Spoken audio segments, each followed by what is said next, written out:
Hey everyone, welcome to another lecture in the calculus series by the ML Hub. So in today's lecture, we will be discussing about exponential and logarithmic functions.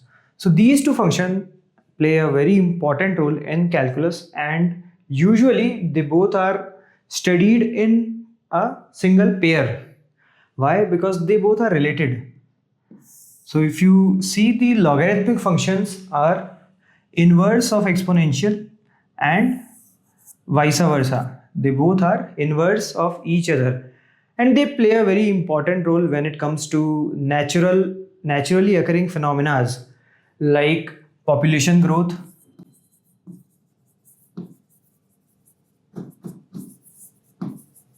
radioactive decay,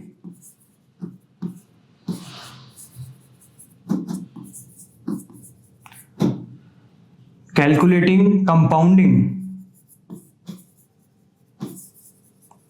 and many more, like calculating pH of substances, measuring the intensity of an earthquake using a Richter scale. So these exponential and logarithmic functions play a very important role when it comes to these naturally occurring phenomena. So let's get started. So what exactly a exponential function is? So when it comes to definition of these exponential functions, so anything which is of the form fx equal to some constant b, where b is a constant, to the power x, where x is a variable. So anything of the form b to the power x, so it can be a b where b is a constant, so it can be 2 to the power x, for instance 3 to the power x, like this. So any function in this form will be a exponential function. So a very common example, so you all must have been heard this saying related to compounding and stock market. The saying is, like, there are decades when nothing happens, and then suddenly there are weeks when decade happens. So this sudden behavior, this sudden increase is a exponential behavior, which is exactly a growth. So it is an exponential growth. And at the same time, you must have seen certain examples or certain use cases of stocks where everything was going okay, and suddenly you saw a sharp decline or a dip. So this is also an exponential behavior, and in fact, more precisely, it is a exponential decay.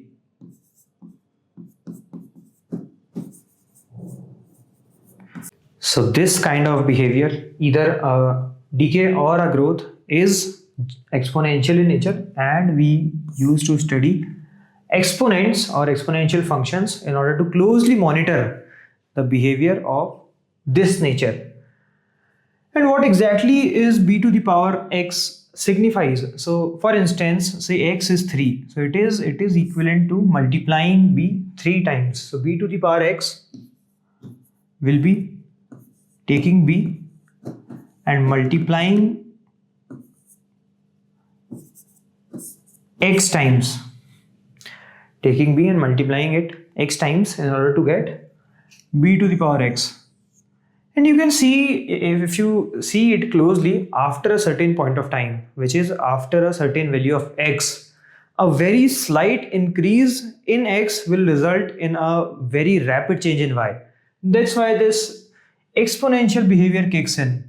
After a certain point or after a certain value of x, b to the power x minus 1 or anything b to the power x minus 1 becomes so large that even a very small change in x result into a very rapid growth or decay. Okay. So similarly, if it is b to the power minus y, so it is equal to 1 divided by b to the power y, which is reciprocal. And if it is b to the power 0,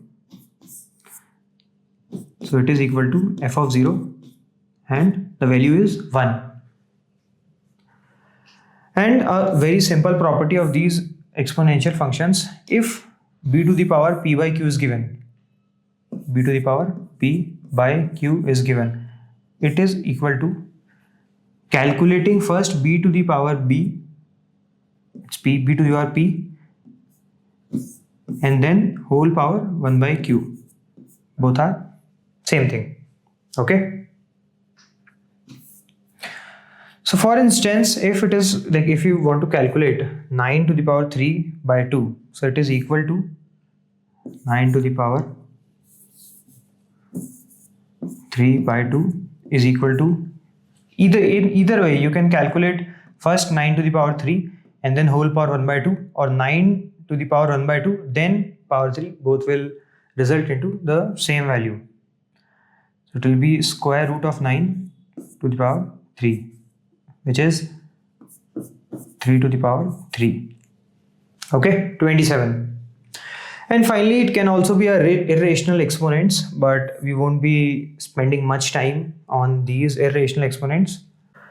And when it comes to a comparison with a similar looking function, but of polynomial nature, so you will see a difference. So like if you see for x greater than 0, you might say that these both the graphs y is equal to 2 to the power x and y is equal to x square is somewhat similar in nature, but they are not. Why? Because this polynomial power will be a limitation after a certain value of x. It won't grow that rapidly compared to this exponential power, which is 2 to the power x.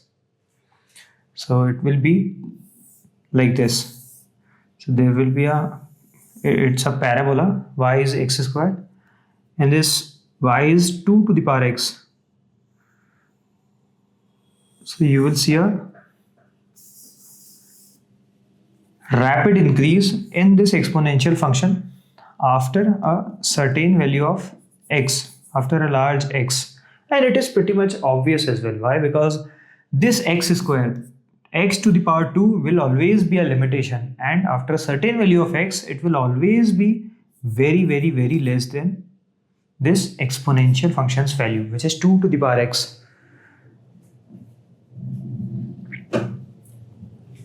Alright, so let's have a graphical understanding or a graphical representation of these exponential functions and have a comparison between how will the graph change when you increase or decrease the value of b, which is the constant.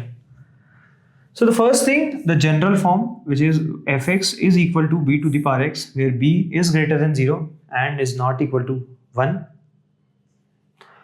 So when it comes to the domain and range, so like these exponents are also functions. So these are functions. So a domain and range are defined for these functions.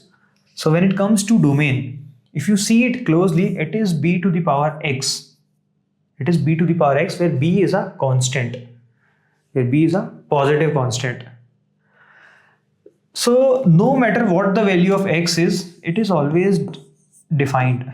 It will always define y. So the domain is all real numbers. But since this b to the power x, b is a constant, which is a positive value. So anything greater than 0 to the power x, and x can be negative or positive. It can be greater than 0 or less than 0. Anything, this will always be positive. So therefore the range will be from 0 to positive infinite. The value of exponential function, which is all possible values of f of x, will be all x or all y is greater than 0. And it can also be seen in the graphical representation of these exponential functions. So let's say this is the graph of y is equal to 2 to the power x. So it is only defined for all positive y's. So there is no value of y for which the graph is defined when it is less than 0. So this is how the graph looks like of these exponents or exponential functions. So it is close to 0 for a very small x on the negative side when b is greater than 1. So it will be like this. and this will be the y-intercept. This will be the y-intercept, which will be 0, 1, which will be 0, 1. Why? When x is 0, the function is fx is b to the power x. When x is 0, anything to the power 0 is always 1. Therefore, y-intercept will always be 0, 1 for these exponents.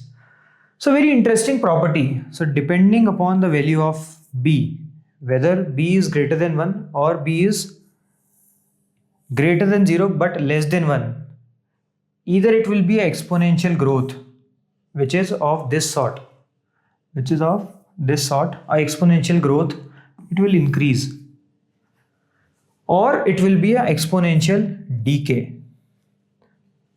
which is like this. When b is greater than 0 but less than 1, this will be a decay, and it is basically f of minus x. It is basically f of minus x. Why? Because it is b to the power minus x, and we already know that it is 1 divided by b to power x. This is the property of exponent. Anything power minus 1, we need to have the reciprocal, and f of minus x will be the mirror image of f of x with respect to y-axis. So you do not have to remember anything, you just have to see what is the behavior of these exponential functions when b is greater than 1, and for any b which is less than 1, you can easily calculate the mirror image in this line, which is the y-axis. X is 0. So you can see that these two lines, this one and this one, are mirror images of each other.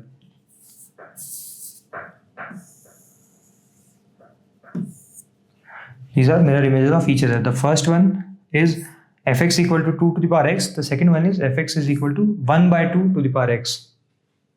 And one more thing here to notice, that as you increase the value of b, you can have a comparison between the graph of 2 to the power x compared to 4 to the power x. As you increase b, the steepness will increase. So let's assume this is y is 2 to the power x, and we need to draw for y as 4 to the power x, or anything greater than 2. So the behavior will look like this.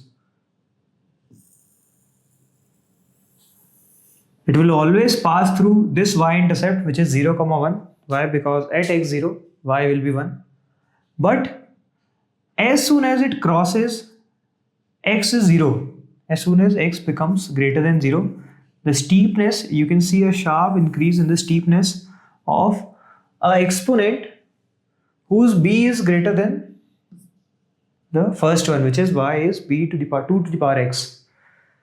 And similarly, you can see the similar behavior when it comes to 1 by b to the power x, which will be the mirror image of the regular exponential graph if b is greater than 1. Alright. So now let's see some of the common laws or properties that these exponents follow. First in the list is the product rule. What exactly it is?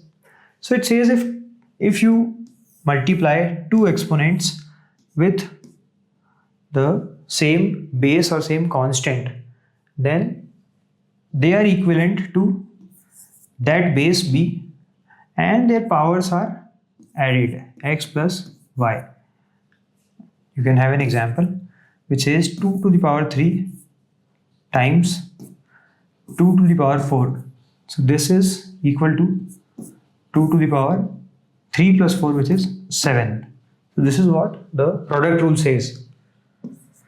The second in the list is quotient rule, which says if rather than multiplying, I divide these two exponents with the same base but different powers. So the resulting will be b to the power x minus 1, x minus y. Okay. Why? Because this division, this is b to the power x divided by b to the power y, and it is equal to b to the power x multiplied by b to the power minus y. And now we can apply the product rule in order to add these two powers. Why? Because the base is same, b to the power x minus y. The third comes in the list is power of a power. So if you have this b to the power x and then apply power y, this is similar to the rational rule that we saw sometimes back. So the powers are multiplied. This is b to the power x whole power y. It is same as b to the power y whole power x, which is b to the power x times y, or y times x. Okay. The fourth in the list is power of the product. So if you have two constants a and b and you have this power x, so this is equivalent to having this power individually and then multiplying the result. Okay. And finally, last but not the least, the power of a quotient, which is rather than multiplying, if you divide two constants and have an exponent over them, then it is same as calculating the exponent individually and then having the division operation. So these are the very common or basic properties when it comes to. So out of all these exponential functions, there's a very special one denoted by the constant e, which is the most efficient way. All are good, all constants are good when it comes to defining the behavior of these sort of applications, which is population growth, radioactivity, and the financial modeling. But out of all these constants, the most efficient one is denoted by this constant e, which is fx is equal to e to the power x, where e is a constant.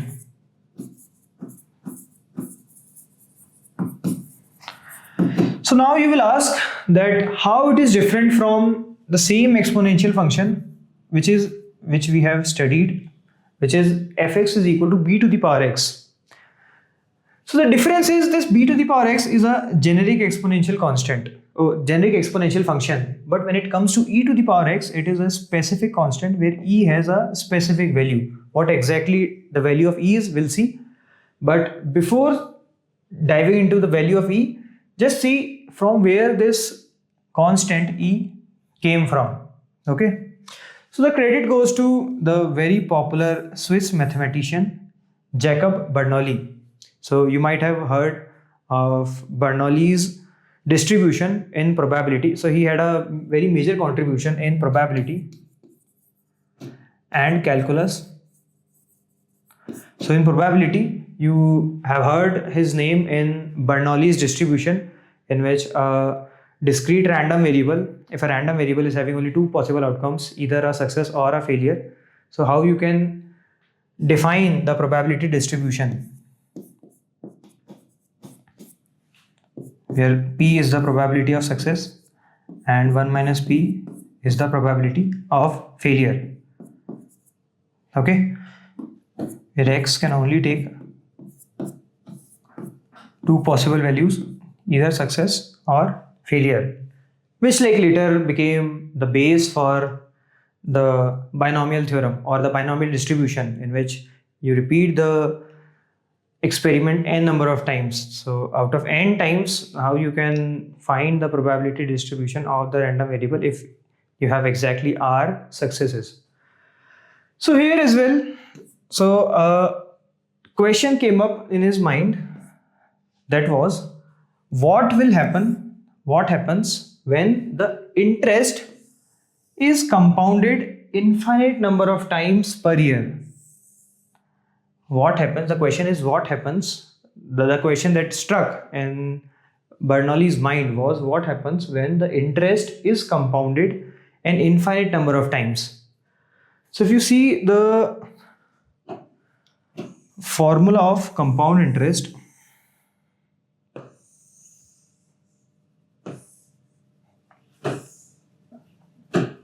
yeah, if you see the how this compound interest work is, so the very basic formula is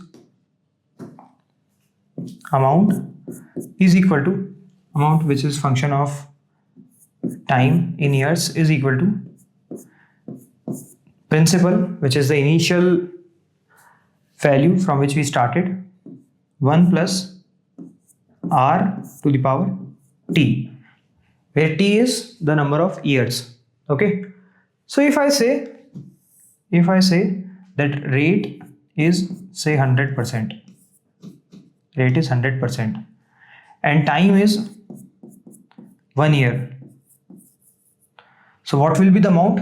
And also let's take our initial amount, say 100 rupees. Okay, so after 1 year, what will be the value of a of 1?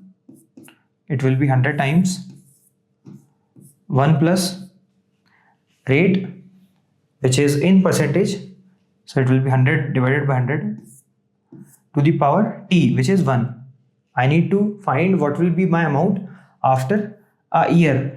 If I have if I am assuming that the amount compounds once every year, so it comes to be 200. Okay, the amount will get double.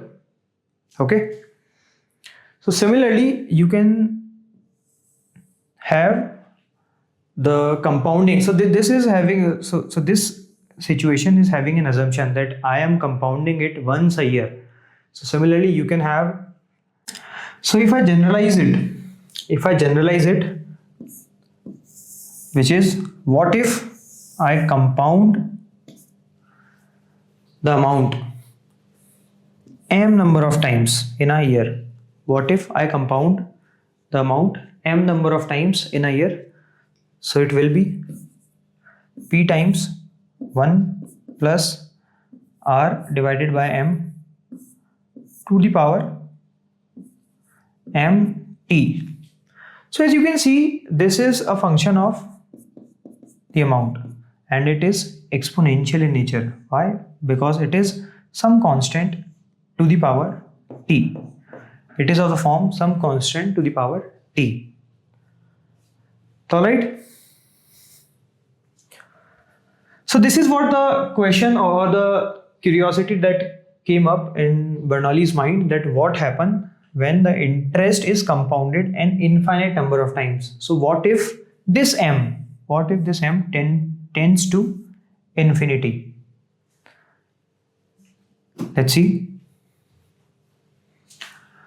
So if this exponential function, which is 1 plus 1 by m to the power m, is approaching, so what he saw that this number is approaching between 2.7 to 2.8, somewhere between 2.7 to 2.8, and as this m tends towards infinity, as this m tends towards infinity, or you make this m very large, this becomes close to a number which is equal to 2.718280. So as you can see, if m is 10, it is around 2.59 something. If n is 100, it is 2.7048. And as you keep on increasing the value of m, it is getting closer and closer to this constant. Okay. And then later on in the year around 1720s,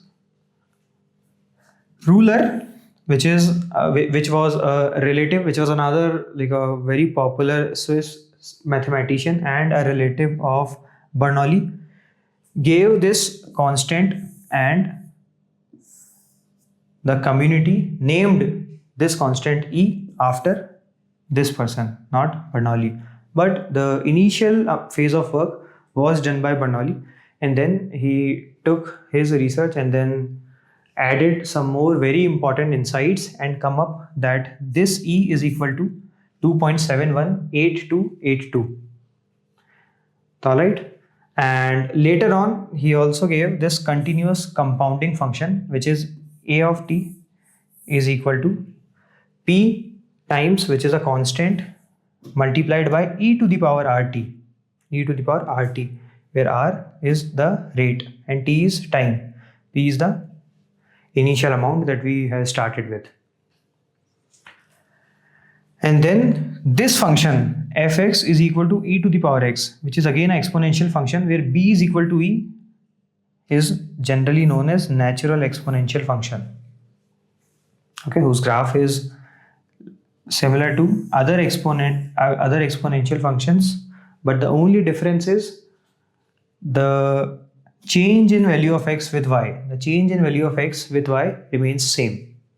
So what it means we'll study later on when we study limits and differentiability. But for now, this is also a very special property of this natural exponential function, which is the derivative of this function remains the same. So let's see a problem. So the problem says an initial investment of $500 is made in an account with an annual interest rate of 5.5% compounded continuously,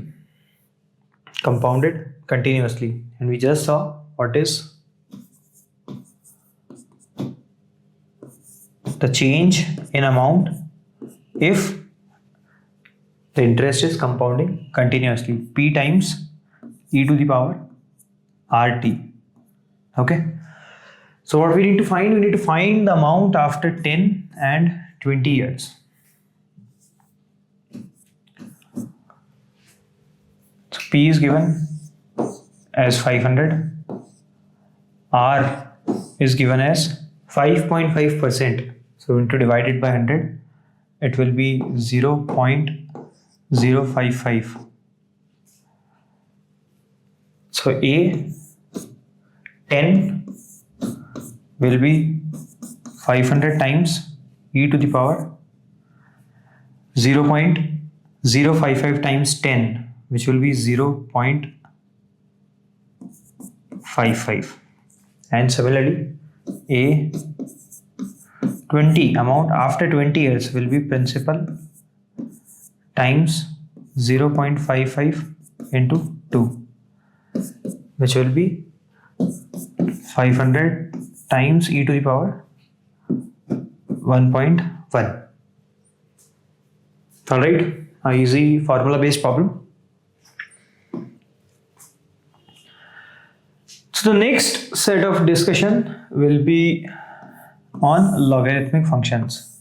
So what exactly a log function is. So as I earlier mentioned that exponential functions of the form b to the power x is one-to-one in nature, and if a function is one-to-one, then it is invertible. Inverse will always be into existence. Why? It is one-to-one. If you draw the mapping and try to have any horizontal line in the domain, any horizontal line, not in the domain, in the range, which is y is greater than 0, it will always intersect it at once. That's why it passes the horizontal test and is a one-to-one function. And therefore, it has an inverse function which we call as logarithmic function with base b. So similar to the natural exponential function, which is f of x as e to the power x, we have a logarithmic function or natural log, which is when b becomes e. So f of x is equal to log x base e, and it is also denoted as ln x.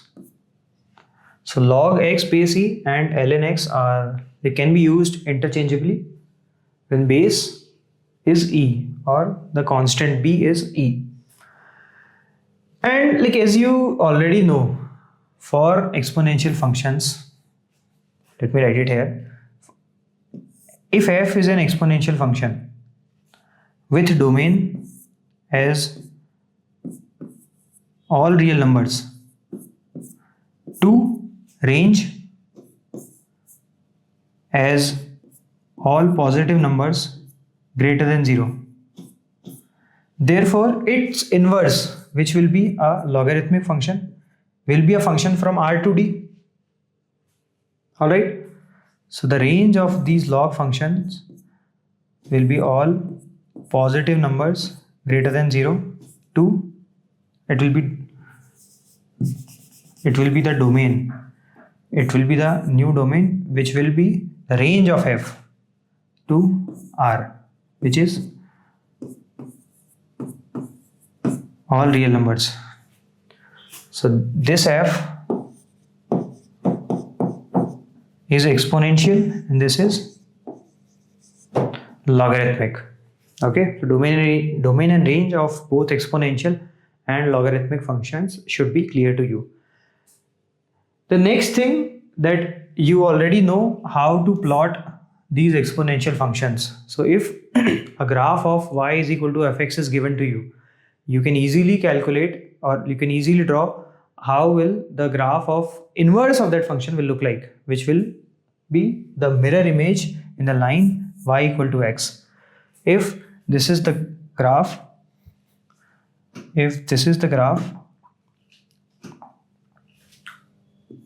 of exponential function and you draw a line y equal to x and take a mirror image, it will give you the graph of the corresponding logarithmic function.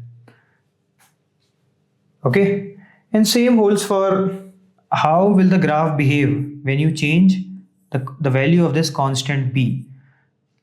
So similar to the exponential, if you change this b, if you change the constant, the steepness gets changed. The steepness changes. This is, say instance y as 2 to the power x, this is y as 4 to the power x. So same holds for here. Larger the value of b, lesser the value of y. Larger the value of b, lesser the value of y. So this is the last one is the graph of log x base 10. The second one is the graph of y is log x base e. And the third one is the graph of log x base 2. So here b is 2, here b is e, which is greater than 2, something similar to approximately 2.7, and the third one is b 10. Alright, so it won't be an issue once you are comfortable with exponents, the graph of exponents. You can easily find the mirror image in the line y is x. So now some properties related to these logarithmic functions. So given a, b and c greater than 0 and a is not equal to 1 and b is also not equal to 1, where r is a real number, then the first property is product property, where if I take log of a product of two constants with any base b, it is equal to the sum of log with same base b taken individually. The second property is quotient property. If rather than multiplication, if I have a division, then it will be a subtraction after calculating the logarithmic value of both these constants with the same base. The third one is the power property. Anything inside the log having a certain power, it will come before the log, which is for instance log 4 square or 16 base 10. I can write it as 2 times log 4 base 10, or I can also write it as 4 times log 2 base 10, all are equivalent. This is what the power property is. Then the change of base. If a to the power x is given to me, I can write it as like this, which is b to the power x log a base b.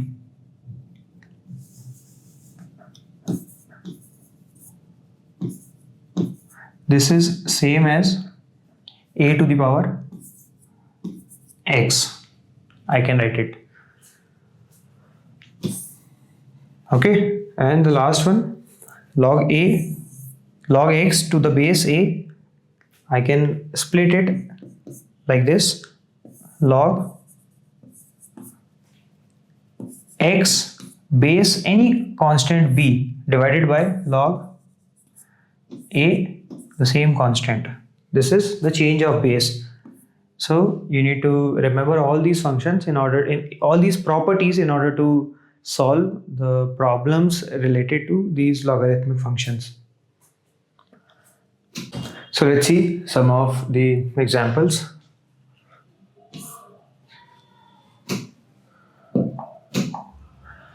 So the first is, given an expression, we need to solve it for x. E to the power x plus 6 times e to the power minus x is 5 is given to us.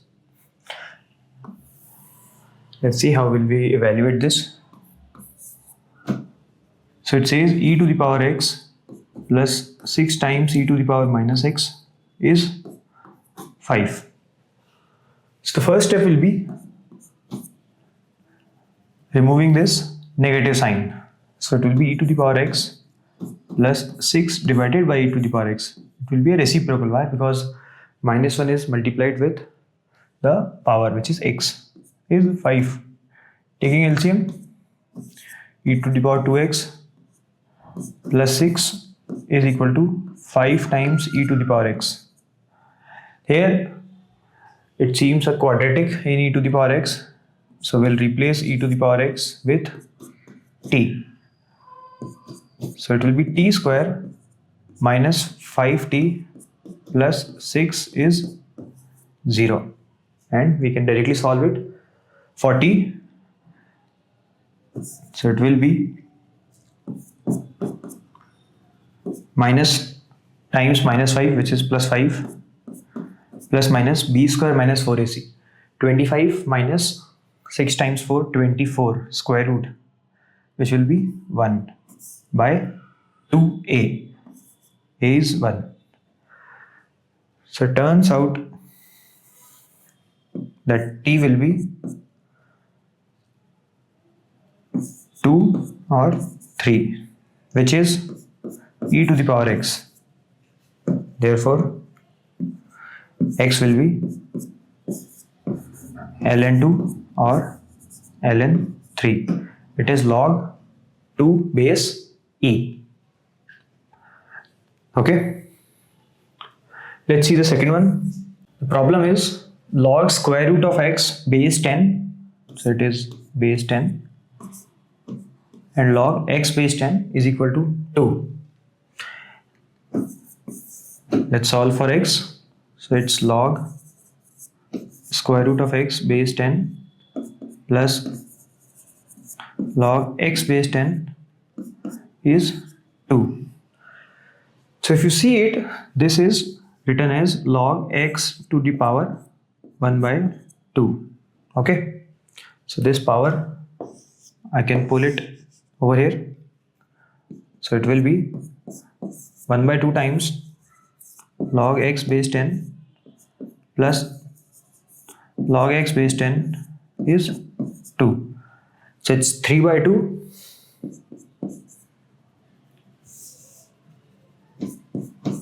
It's 3 by 2. Log x base 10 is 2. Therefore, log x base 10 will be 4 by 3. So I can solve it for x. X will be, taking anti-log both sides, 10 to the power 4 by 3. This will be x. Alright, let's see the third one, which says ln 2x, which is log 2x base e minus 3 ln x square is 0. Now let's see the third one, which is ln 2x minus 3 ln x square is 0. So the problem is ln 2x minus 3 ln x square is 0. So let's solve for x. The first is 2 times x. So I can use the property of logarithmic functions, and in the second part it is x square. So I can pull this power in front. So the first will be ln 2 plus ln x. I've used a property which is log a into b base c is equal to log a base c plus log b base c. So I can split it like this: minus 3 times 2 into ln x is 0. Okay, so it is 6, it is minus 6 and it is 1, it will be minus 5. Therefore ln 2 will be 5 times ln x. So I can say that ln x is equal to 1 by 5 ln 2. So what I can do is I can take it and place it over 2. So it is equal to ln 2 to the power 1 by 5. Okay, now it's pretty straightforward. This is what the value of x is. So x will become 2 to the power 1 by 5. Okay, all right. Let's see the next one. So the problem says if this expression holds, which is e to the power x plus e to the power fx is e, then you need to comment upon the domain or range of f of x.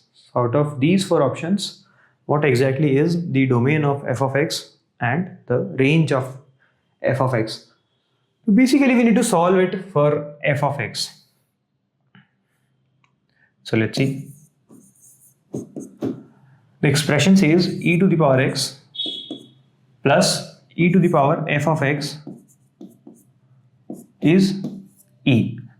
This is what the expression says. So can I write this expression like this? E to the power f of x is equal to e minus e to the power x. What I have done, I have picked this and moved it towards the right hand side of equality. Okay, so I can take log both sides. Taking log both sides, or specifically ln.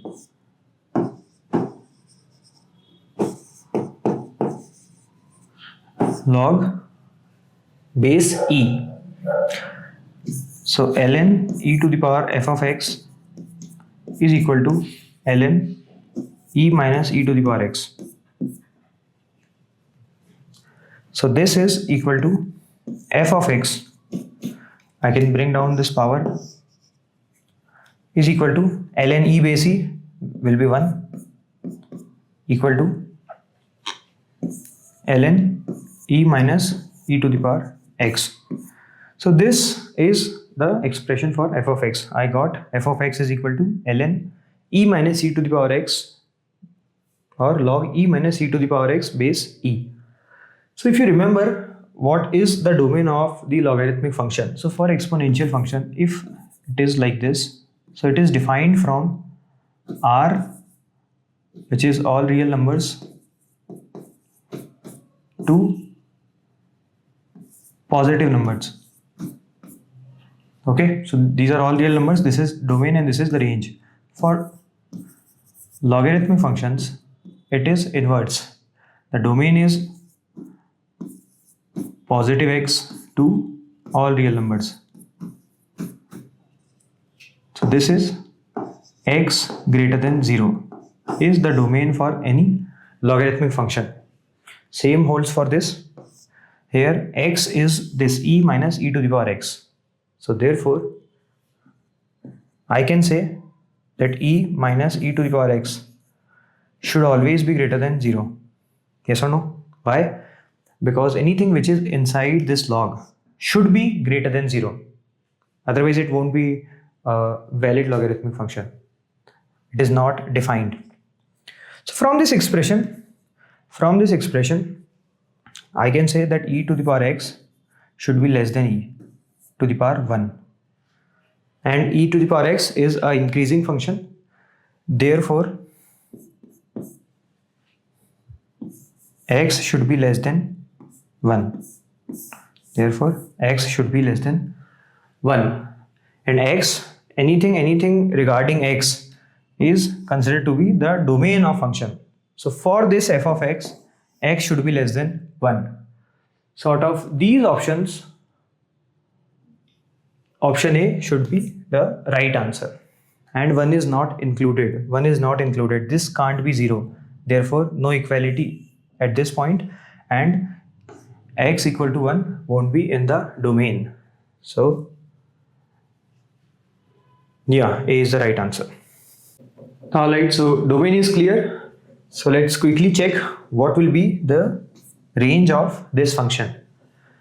So to calculate the range, the method remains the same. To calculate the range, y is ln e minus e to the power x. We need to solve it for x. Okay. So it will be e to the power y is equal to e minus e to the power x. E to the power y, e to the power x will be e minus e to the power y. The function remains the same. Therefore, x will be ln e minus e to the power y. So which is the same function. So therefore, whatever present inside this log should be e minus e to the power y should be greater than 0. Therefore, if you solve it, it will be the same as y should be less than 1 and no equality. So range will be, so it should be d, but since 1 is included, so d is not the right answer. Range will be from minus infinite to 1 open bracket. This should be the range. Alright. So let's see one more illustration. So in this problem, you are given a function. This problem, a function fx is given to us and we need to find the range, and it is a sort of a composite function which is a mixture of a square root and a logarithmic function. So let's see how to solve these sort of problems. So as you can see, this itself is a function. So in order to find either the range or the domain of these sort of function, you can't do it like directly by seeing the log. We need to break it down in such a way. We will be first analyzing this separately. So treat it as a function. Say y is equal to x plus 2 plus 2 minus x square root. So we'll be treating it as a separate function and try to find the range of this function, all possible values of y, if y is square root of x plus 2 plus 2 minus x square root. So let's see what are the possible values of y for which this functionality holds. So let's take square both the sides. Y square will be, it will be x plus 2 plus 2 minus x plus 2 times 4 minus x square square root. So this x and this x can be cancelled. So it will become y square is equal to 4 plus 2 4 minus x square. Okay. So here as we can see, what will be the domain when it comes to this? The domain should be this 4 minus x square should be greater than 0. So domain will be 4 minus x square should be greater than 0. So x square should be less than 4. Therefore, x should be equal to minus 2 to 2. X should be from minus 2 to 2. Okay. And if x is from minus 2 to 2, what can be the possible values of y? So we'll put x here and try to find all possible values of this function or y square. So y square min, what will be the minimum possible value of y square when this becomes 0? Okay, why? Because it can't be less than 0, it can't be negative. So for x, either minus 2 or 2, 4 minus x square will become 0. So it will be 4 plus 2 times 0, which is 4. And similarly, what can be the possible maximum value of y square when this becomes maximized, and it will be maximum at 0. So y square maximum would be 4 plus 2 times square root of 4, which is 8. So from here, the minimum value of y square is 4 and the maximum value of y square is 8. Therefore, I can say that y belongs to either minus 2 root 2 to minus 2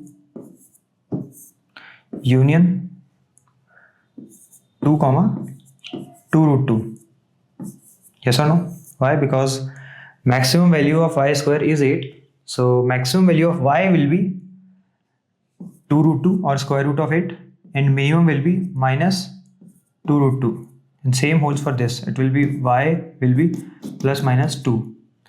So y can be either of this range. But if you see this function, y can't be negative. Why? Because y is equal to x plus 2 minus x square root. So this will be discarded. This will be discarded.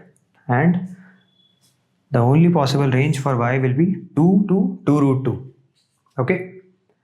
So once we have this range of this function, I can put it here and try to have the range of possible values of this logarithmic function. Okay. So we'll be using this range in order to find the possible values of f of x. So f of x should be from log of 2, 4 divided by 2 or 2 root 2 to log of base 2, 4 by 2. Okay. So if we simplify, it will be square root of 2 and it will be 2. And this square root of 2, this 1 by 2 we can pull it outwards. So it will be 1 by 2 to 1. Log 2 base 2 will be 1. Log square root of 2 base 2 will be 1 by 2. So B will be the right answer, from 1 by 2 to 1, the range of this function. So in order to find either the range or domain of these sort of composite functions, you have to break it down into a simpler function. In this case, this was the simpler function and we analyzed it, tried to find all possible values of this expression, and then used these possible values in order to find the range of f of x. Okay.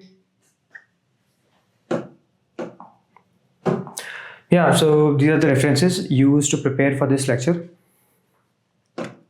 And that's all in today's lecture. Hope you guys enjoyed this session. See you in the next class.